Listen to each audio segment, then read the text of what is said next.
Listen closely.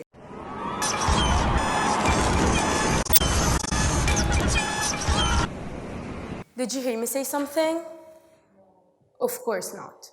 I'm going to repeat the sound one more time. I please need you to focus.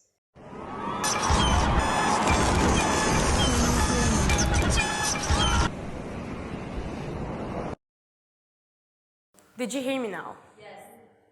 I would like to start this talk by saying, identify the essential, eliminate the rest. I've come to realize that we're slowly losing our listening, right? We live in a world where there is no or little communication, and I believe that we all need and want to be understood. This world that I'm talking about is starting to become a very scary place due to the lack of listening and to the lack of communication. Many wars have erupted due to miscommunication, and if it was not wars, it was huge destabilizations in countries. Relationships and friendships are getting infected as well. Everything's messed up. We often ask ourselves, why am I not being understood? Why is the person I'm talking to not listening to me? And why can't I get my ideas across? First, you should always question yourself. What is the main idea I'm trying to communicate? How am I going to communicate it effectively for my listeners? These questions are going to create a certain clarity in your own thoughts. Take time to polish down your ideas, to strip them down to their core message. These are exactly the things I look for and try to do while talking to someone or while trying to convey a message like now. Far too often we assume that if somebody doesn't understand what you're telling them, it's because they are stubborn or they are closed-minded. This may upset some of us, but most of the time, a listener misunderstanding a message is due to the speaker's fault. Usually, this is what creates conflicts between people. They say, don't overthink it. Don't overanalyze it. I would say, overthink it. Overanalyze it. Understand yourself before expecting others to understand you. Because you should know that we're all so desperate to be understood that we forget to be understanding. Not only to others, but to ourselves. If everyone just took an extra minute to think before speaking, the world that I talked about earlier would be such a better place. On the other hand, you should know that it's not always your fault. If somebody is willing to actually listen to you, if somebody is willing to understand you, they'll come closer to you and try to understand what you're telling them, not only to judge you or to criticize you. I'm going to give you a concrete example that I called the tube theory. Let's take this tube. It contains the idea, the message I want to convey.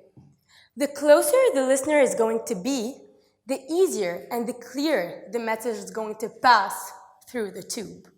Now, let's say the listener is a bit further away. What's going to happen?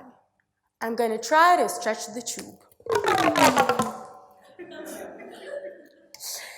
It's going to take more time, more energy for me as a speaker to release my message. The understanding is not guaranteed because the listener is already distanced from me, and it is very likely that other ideas might come and interfere the corpse of the subject.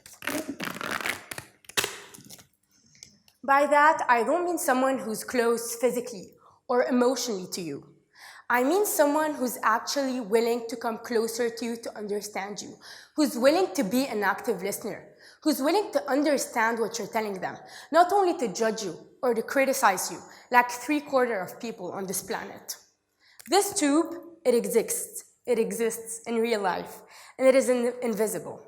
It can be affected by many factors, like time, space, good or bad energy. This is why you should say the right things at the right time to the right people.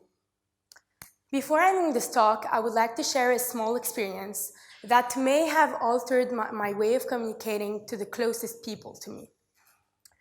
Growing up, I never really was the kid who shared her emotions, who talked about her feelings. Complaining didn't mean as much to me, and it was really useless, in my opinion.